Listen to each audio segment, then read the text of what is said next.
Kung good vibes ang hanap mo, dito ka na sa sigurado! Mula sa mga istoryang nagbibigay ng inspirasyon hanggang sa mga kwentong may dalang solusyon. Mga balitang pampagaan ang pakiramdam at pampaganda ng araw. Hindi lang basta good news, kundi the better news. Mula Lunes hanggang Biyernes, 1:00 ng tanghali sa DZRH TV. Magandang araw Pilipinas! Nasa ang sulok ka man ng bansa, kasama ka sa aming misyon, ang ibahagi ang good news. Sa programang hindi lang basta balita ang hatid, kundi mga kwentong puno rin ng pag-asa, inspirasyon at mahalagang kaalaman. Live tayo sa DZRH TV Facebook, YouTube at DZRH News website. Ako po si Rovic Manuel at ito ang The Better News. Una sa Pilipinas, una sa Pilipino. Sa ating The Better News ngayong araw, sabay na pagsisimula ng Kwaresma at Ramadan, maituturing na biyaya ayon sa obispo. Kauna-unahang Salt Research Facility pinasinayaan sa Pangasinan. DENR nakipagsanib puwersa sa private sector para sa reforestation sa DRT Bulacan. Isang cafe sa Pilipinas, pasok sa World's 100 Best Coffee Shops 2026. PSC Chairman Pato Gregorio naniniwalang may magandang kinabukasan ang Philippine sports. At legendary mambabatok Apo Wangud nagdiwang ng ika-109 na karawan, ika-100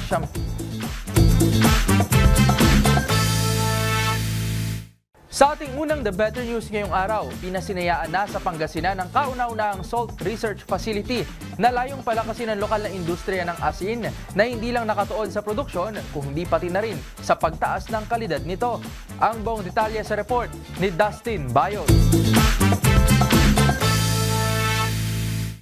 Pinangunahan ng Department of Science and Technology o DOST at ang Pangasinan State University ang pagpapasinaya sa kauna-unahang research facility para sa pag-aaral ng asin. Binuksan sa naturang university ang Accelerating Salt Research and Innovation o ASIN Center na pinundoan ng 43 million pesos mula sa kagawaran. Layo nito na mapalakas ang industriya ng lokal na asin sa bansa, gayon din ang pagtubo sa kakulangan ng produksyon nito. Ito ay sa pamamagitan ng paggamit ng mga makabagong teknolohiya upang masiguro ang self-sufficient na produksyon habang nasisiguro rin na mataas na kalidad ang asin. Gagamit din ang pasilidad ng automated filtration system na layo naman na matanggal ang mga impurities sa asin, kabila ng mga pollutant at microplastics. Samantala, pagtitiyak naman ng kagawaran na mananatili pa rin ang mga tradisyonal na proseso sa paggawa ng asin kahit paggagamit ito ng mga makabagong teknolohiya. Para sa DZRH TV, ito si Dustin Bayog. Una sa Pilipinas, una sa Pilipino. Nakipagsanib puwersa naman ang Department of Environment and Natural Resources o DENR Central Luzon sa private sectors para muling buhayin ng kagubatan sa DRT Bulacan. Sa programang yan, sakop ang mahigit sa 32 hectares na lupain sa muling bubuhayin at tataniman ng fruit trees, forest species at timber trees. Tutukan ng The Better News Report na ito.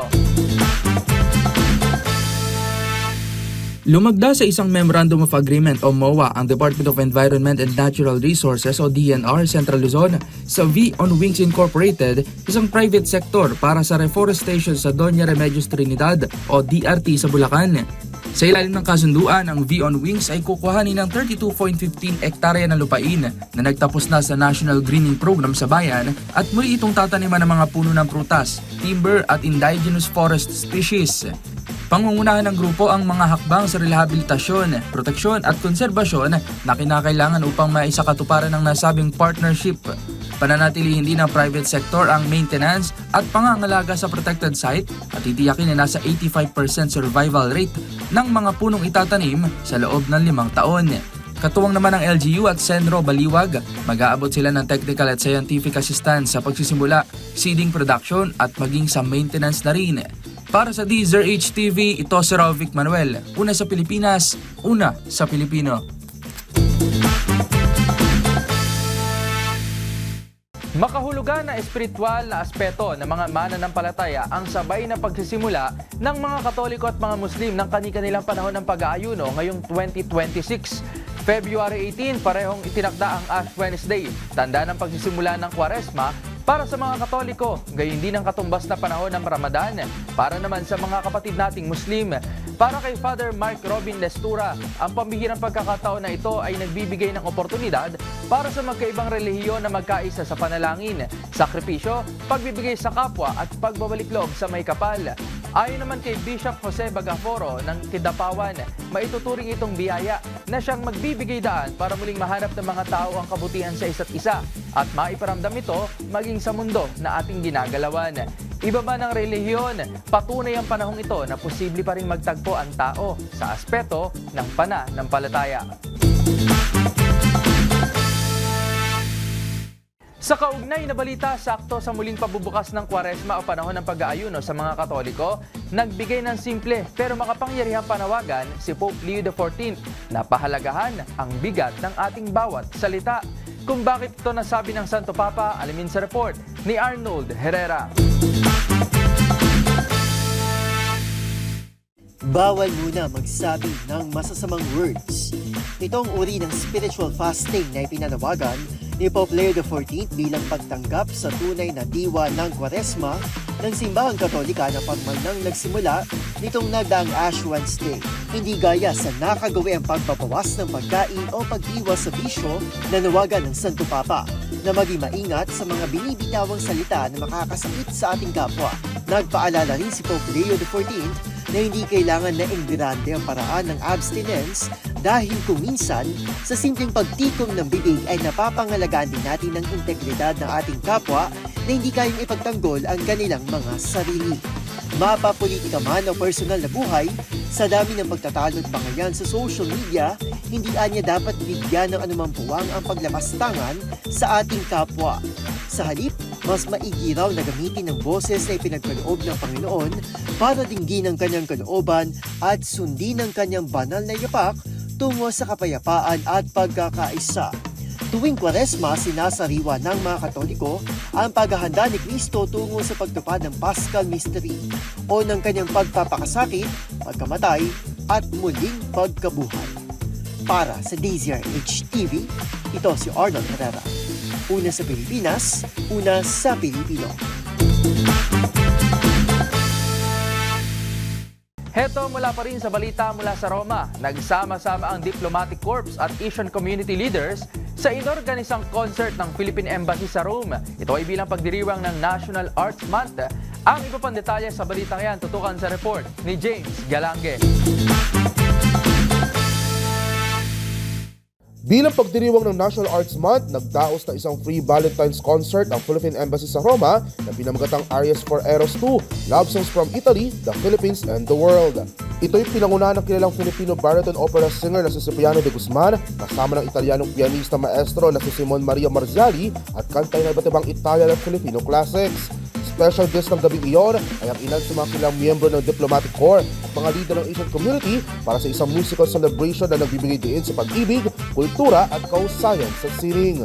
Ayon kay Philippine Ambassador to Italy, Nathaniel Imperial, mahalagang mabigyan ng sapat na pagpapahalaga at makilala ng mundo ang musikang Pinoy. Anya, ito ang nag-uugnay sa mga komunidad at nagpapalakas na ugnayang pangkultura. Samantala, nakilala naman ang nabanggit na opera singer matapos siya magwagi sa mga prestiyosong kompetisyon gaya ng American Protege International Music at ang Grand Prize Virtuoso Competition. Unang inilunsad ng naturang solo concert noong 2024 kung saan tampok naman ang galing at talento ng Filipino baritone singer Jose Leo Lendat. Para sa DZRH TV, ito si James Galange, una sa Pilipinas, una sa Pilipino. Kaway-kaway po sa mga coffee lovers dyan. Pasok kasi ang isang kilalang cafe sa Pilipinas sa inilabas na listahan para sa World's 100 Best Coffee Shops ngayong 2026. Kabilang sa mga kriteria ay ang kalidad ng kape, husay ng barista, serbisyo at consistency. Ang listahan ihahatid ni Mili Borja.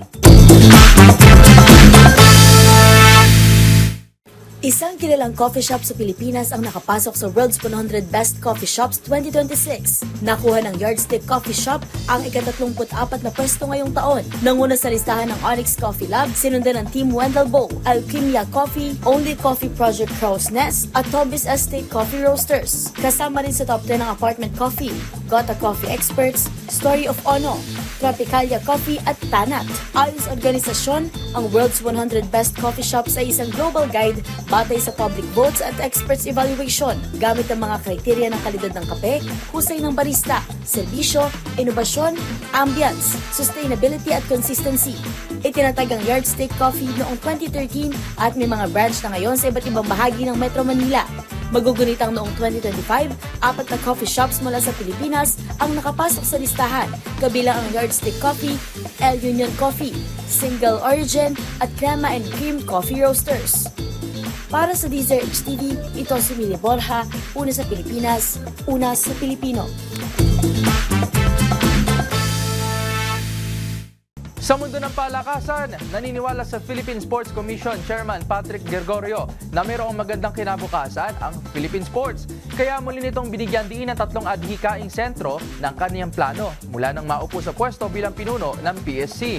Kung ano ang mga ito sa report ni Matchpoint Mili Borja.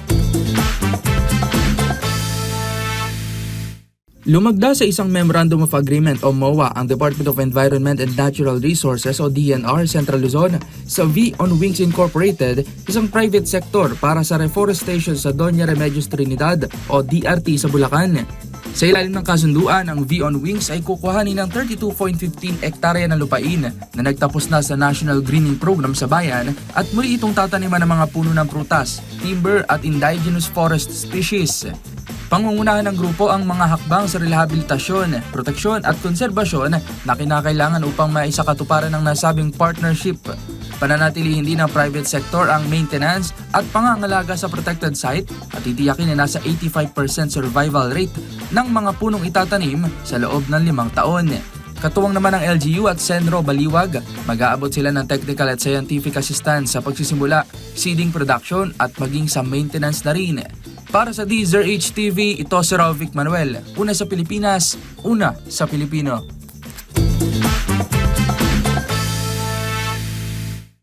Taas kami naman ng mga namarkahan ng tinaguriang oldest living traditional Kalinga tattoo artist na si Apo Wangod. Nitong February 17 kasi ipinagdiwang ng legendary Mamba Batok ang kanyang ika-109 birthday. Ang kwento at mga natanggap niyang pagkilala mula sa mga nakalipas na taon, gayon din ang mga personalidad na nasilayan si Wangod sa The Better News Report ni Angelica Cosme. Bukod sa makapigil hiningang ganda ng tanawin sa Buskalan, isa rin sa mga di pinalalampas tuwing dumarayo roon ay ang pagkakataong mamarkahan ng legendary Mamba Batok na si Apo Wangod. Ang oldest traditional tattoo artist nga, nagdiwang nitong February 17 ang kanyang ika-100 at 9 na kaarawan. 16 na taong gulang pa lamang si Wangod o Maria Ogay nang matuto ng naturang hand-tapping tattoo method. Hanggang sa naipasa niya na rin ito sa isa niyang apo sa pamangkin, ang kanyang protege na si Grace. Ilan nga sa mga personalidad na nalagyan na ng iconic 3-dot signature ni Wangod ay sina Piolo Pascual, Kim Atienza, Drew Arellano, Dabarkads Maine Mendoza, Paolo Ballesteros at Riza May Dizon. Gayon din ang Olympic gold medalist na si Heidelin Diaz, beauty queen na si Michelle D na matatandaang inspired kay Wangod ang inirampang gown noong Miss Universe 2023. At film stand-up comedian na si Jokoy. Dahil nga sa kanyang di matatawarang kontribusyon sa pagpapalaganap ng tradisyonal na pagtatatu at dedikasyon sa pagpapanatili ng katutubong kultura, ginawaran ito ng Dangal ng Hiraya Award ng National Commission for Culture and the Arts noong 2018, habang noong 2024 naman nang makatanggap ito ng Presidential Medal of Merit mula kay Pangulong Bongbong Marcos, kung saan mula Buskalan, Kalinga ay isinakay ito sa Black Hawk helicopter ng Philippine Air Force.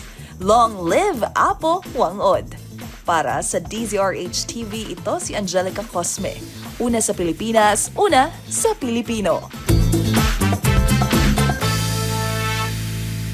At dyan na po nagtatapos ang aming paghahatid ng mga balitang siguradong pampagaan ng pakiramdam, pampaganda ng araw at pampasigla ng inyong buhay. Magsama-sama tayo muli bukas para sa panibagong hanay ng mga kwentong hindi lang basta good news, kundi the better news. Para naman sa ating mga viewer online, huwag kalilimutang mag-comment ng inyong feel-good stories sapagkat ang maliit na kwento ngayon, maaaring maging malaking inspirasyon bukas. Ito ang The Better News. Ako po si Rovic Manuel ng DZRH TV, una sa Pilipinas, una sa Pilipino.